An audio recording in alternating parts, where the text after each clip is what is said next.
Hello student, today you are going to learn the next topic, physical properties. And in this topic, the different properties you are going to learn and the reason form of questions are asked. The questions can be asked in variety of manners. So you have to understand that point nicely, and at the time of examination you have to synthesize your answer according to that question. So let us see the different properties. Whatever the properties are, number one, nature of intermolecular forces. All the three carbonyl compounds having the different intermolecular forces. The aldehydes and ketones have functional group like this. This is the polar structure, and here dipole-dipole forces of interaction is present. In carboxylic acid, the C-double-OH group having the bonding like this. Here OH bond is present and therefore hydrogen bonding is possible. Here hydrogen bonding is not possible. Here dipole-dipole attraction because this is polar, and these forces are weaker than these forces, means hydrogen bonding. So the carboxylic acid having the strongest intermolecular forces of attraction. If you understand these two forces, which you know very well, you have learned about the hydrogen bonding and dipole-dipole attraction in the 11th standard, and you can compare these two compounds, aldehyde ketones and carboxylic acid. Now the question can be asked like this: why the boiling point of methanol lower than pentanol? यानी यहाँ पे क्या हो रहा है, दोनों भी aldehyde ही हैं। यानी जब भी आपको इस फॉर्म का क्वेश्चन आएगा, चाहे कोई भी ऑर्गेनिक का चैप्टर हो, वहां पे अगर जो होमोलॉगस सीरीज है उसका जो पहले मेंबर है और जो बाद के मेंबर है, तो आपको ये सबको पता है कि जैसे मॉलिक्यूलर वेट इंक्रीज होते जाता है वैसे बॉइलिंग पॉइंट या मेल्टिंग पॉइंट जो भी कुछ है वो इंक्रीज हो जाता है। क्यों? क्योंकि मॉलिक्यूलर वेट बढ़ते जाता है, बॉन्डिंग बढ़ते जाता है। It requires more energy to separate the atoms, and so the melting point or boiling point increases with molecular weight. So आपको ये प्राइमरी लेवल का भी क्वेश्चन पूछ सकते हैं. So here only representative example is given. ऐसे ही question आपको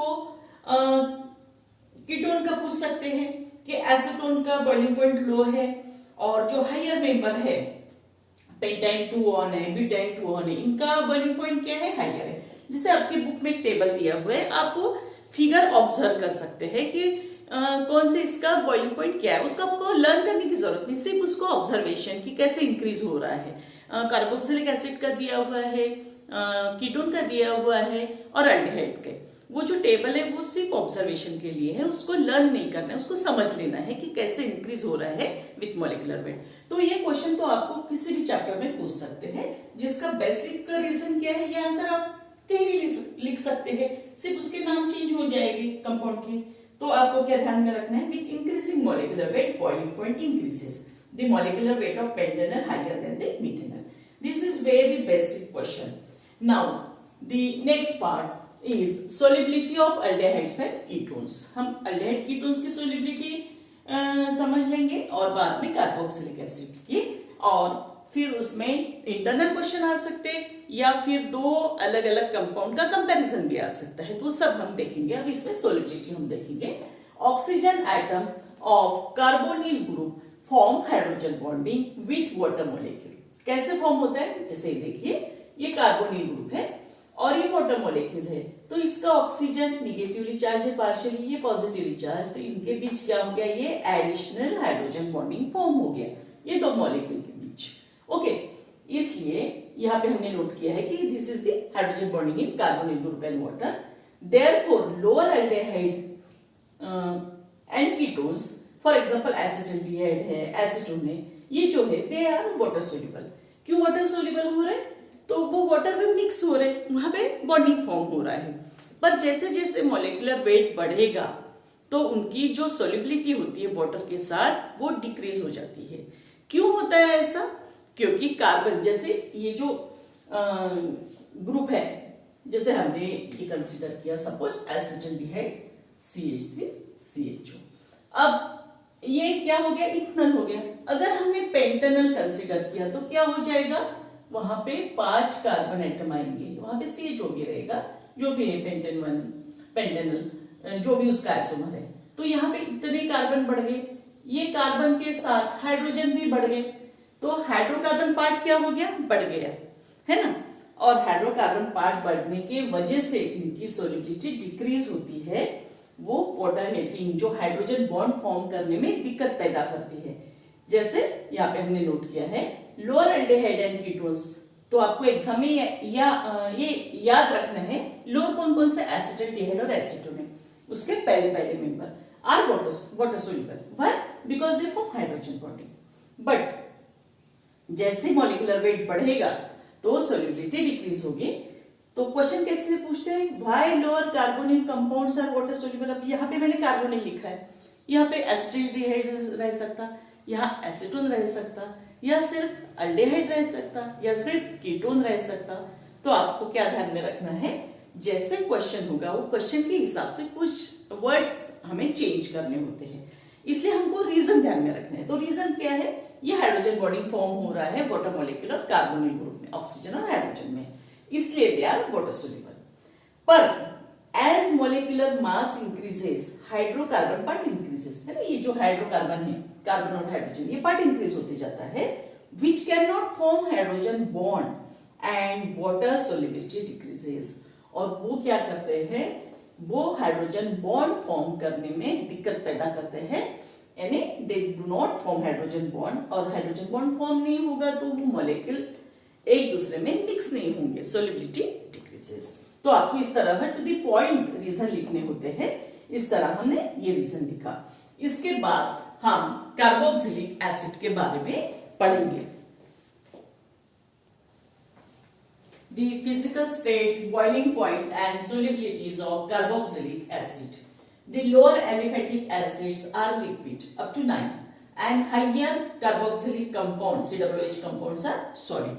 अब अगर इसका रीजन आपको पूछेंगे तो आप वही लिखेंगे, with molecular weight the boiling point increases, so they are liquid at room temperature and they are solid. तो यहाँ पे पॉइंट मैंने वो लिख दिया है जो कि कॉमन पॉइंट है। अब देखिए क्वेश्चन कैसे आते हैं, carboxylic acids have higher boiling point than those of alkane, ether, alcohol, aldehyde and ketones of comparable masses. What is the meaning of comparable masses? यानी उनका मॉलिक्यूलर वेट अगर सेम है या एक दो का कुछ डिफरेंस है और उसे हम कंपैरेबल कहते हैं। तो उसका क्या रीजन है, carboxylic acid form dimer. What is meaning of dimer, that is two molecules. इससे हमें ध्यान में आता है डाइमीज टू और molecule, two molecules held by two hydrogen bonds. यहाँ पे हम देख सकते हैं, यहाँ पे हमने एसिटाल्डिहाइड का फॉर्मूला दिखा है, दो हाइड्रोजन बॉन्ड यहाँ पे फॉर्म हो गए, दो मॉलिक्यूल मर्ज हो गए। So size of the molecule doubles, size इसका बढ़ गया, और जैसे साइज बढ़ता है तो van der Waals forces of attraction कैसे होते हैं, बढ़ते हैं। Why, because van der Waals forces of attraction depend upon the size. So van der Waals forces increases, therefore boiling point increases। यानी यहाँ पे हमने क्या पॉइंट लिखे हैं, दो पॉइंट लिखे हैं। एक तो डाइमर फॉर्म होता है, उसका मीनिंग लिखा, ओके। डाइमर से क्या हो जाता है, मॉलिक्यूल डबल्स हो जाते हैं, उससे van der Waals forces increase होती है, सो बॉइलिंग पॉइंट इंक्रीजेस। तो अब ये तो हो गया इस टाइप का जनरल डिस्क्रिप्शन, और यहाँ पे हमने एक एग्जाम्पल दिया हुआ है एसिटिक एसिड का। अब देखिए एग्जाम में हमें कोई एक ही फॉर्मेट थोड़ी है, आपका अंडरस्टैंडिंग चेक किया जाता है। यानी हमने यहाँ पे जो पॉइंट लिखे, ये अगर आपने अच्छे से याद करके रखे तो ये इस पॉइंट को हम किसी भी क्वेश्चन में फ्रेम कर सकते हैं उस आंसर को। तो देखिए यहाँ पे हमने क्या लिखा है, CH3COOH। तो अगर आपको जनरल पूछते हैं तो आप ये CH3 की जगह R लिख सकते हो, है ना। यानी ये किसी भी एसिड के लिए लागू होगा, ठीक है। यहाँ पे CH3, यहाँ पे आप R लिख सकते हो, यानी RCOOH किसी भी एसिड के लिए लागू है। और अगर आपको इथेनोइक एसिड है, एसिटिक एसिड पूछते तो आप यहाँ पे CH3 लिख सकते हो। तो according to question you can change. अब देखिए क्वेश्चन मैंने यहाँ पे दो क्वेश्चन लिख के दिए हैं, तो आप इस पे से अंदाजा लगा सकते हैं कि क्वेश्चन किस टाइप के आ सकते हैं और उसको आंसर कैसे लिखा जाता है। जैसे एक पहला क्वेश्चन यहाँ नोट किया हुआ है, boiling point of ethanoic acid higher than ethyl methyl ether. अब देखो यहाँ पे हमने जनरल लिखा है, हमें क्या क्या ध्यान में रखना है, ईथर है, अल्कोहल है, अल्डेहाइड है, कीटोन है, इनसे हम कंपेयर करके आंसर लिख सकते हैं। क्वेश्चन जैसे आएगा उस हिसाब से। अब देखिए इथाइल मिथाइल ईथर का मॉलिक्यूलर वेट और इथेनॉइक एसिड का मॉलिक्यूलर वेट सेम है, या कभी कभी नियर अबाउट सेम रहता है। वो कुछ दिया हुआ नहीं है, मैंने ब्रैकेट में सिर्फ आपको समझने के लिए लिखा दो, उसका 60 है। तो अब आपको क्या लिखना है, यही पॉइंट आपको लिखना है, पर किसके बारे में लिखेंगे, इथेनॉइक एसिड यानी एसिटिक एसिड जिसे कहते हैं। तो आप यहाँ CH3 लिख सकते हो, और इथाइल मिथाइल ईथर के बारे में आप यहाँ पे लिखेंगे कि इसमें डाइमर फॉर्म नहीं होता है ना, और इसमें डाइमर फॉर्म होता है। तो इस तरह से आप उस आंसर को फ्रेम करेंगे। Okay, second, boiling point of acetic acid. अब यहाँ पे मैंने दूसरा वर्ड लिखा है इथेनॉइक एसिड, ये और ये एक ही है, पर उसका दूसरा नाम लिख दिया, आपको थोड़ा ध्यान में आना चाहिए। Boiling point of acetic acid higher than n propyl alcohol. अब उसका भी मॉलिक्यूलर वेट सेम है, यानी यहाँ पे आपको डायरेक्ट कोई स्पेसिफिक एग्जांपल भी दे सकते हैं, और आपको ऐसा लगेगा ये तो क्वेश्चन बुक में है ही नहीं। तो बुक में क्या दिया हुआ रहता है, जनरल, और उसे हमें अलग अलग तरह के क्वेश्चन में फ्रेम करते आना चाहिए।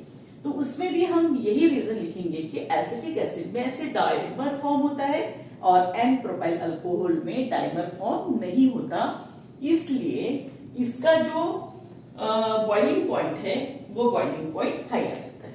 ओके, इस तरह से आपको अल्कोहल है, ईथर है, अल्डेहाइड है, कीटोन है और एसिड है, इन सब का कंपैरिजन में पूछ सकते हैं स्पेसिफिक नाम देके। अब हम सोलिबिलिटी के बारे में देखेंगे। यहाँ पे मैंने डायरेक्ट क्वेश्चन लिख दिया है, solubility of carboxylic acid in water decreases with molecular mass. जैसे मॉलिक्यूलर वेट बढ़ते जाता है तो ये जो सोलिबिलिटी इन वाटर है वो क्या होती है, डिक्रीज होती है इन वाटर। तो उसका क्या रीजन है, हाइयर कार्बोक्सिलिक एसिड है, हाइयर हाइड्रोकार्बन पार्ट। ये रीजन हमने देखा है पहले कार्बोनिक कंपाउंड में, वैसे रीजन है। हाइड्रोकार्बन पार्ट मॉलिक्यूलर वेट के साथ बढ़ता है, कार्बन और हाइड्रोजन की संख्या बढ़ती है तो हाइड्रोकार्बन पार्ट बढ़ता है, और hydrocarbon part is water heating, है ना, इट इज वाटर हीटिंग, और it is also called water phobia and not form hydrogen bonding with water. और वो हाइड्रोजन बॉन्डिंग फॉर्म नहीं करते वाटर के साथ, because they are this part is water heating, water के साथ बॉन्ड फॉर्म नहीं होगा। Therefore higher carboxylic acids are insoluble in water। अब इस यहाँ पे जनरल नाम दिया है, solubility of carboxylic acid in water decreases. तो आपको नाम भी दे सकते हैं कि ethanoic acid is water soluble, while कोई भी हाइयर कार्बोक्सिलिक एसिड का नाम देंगे इट इज वाटर इनसोल्यूबल।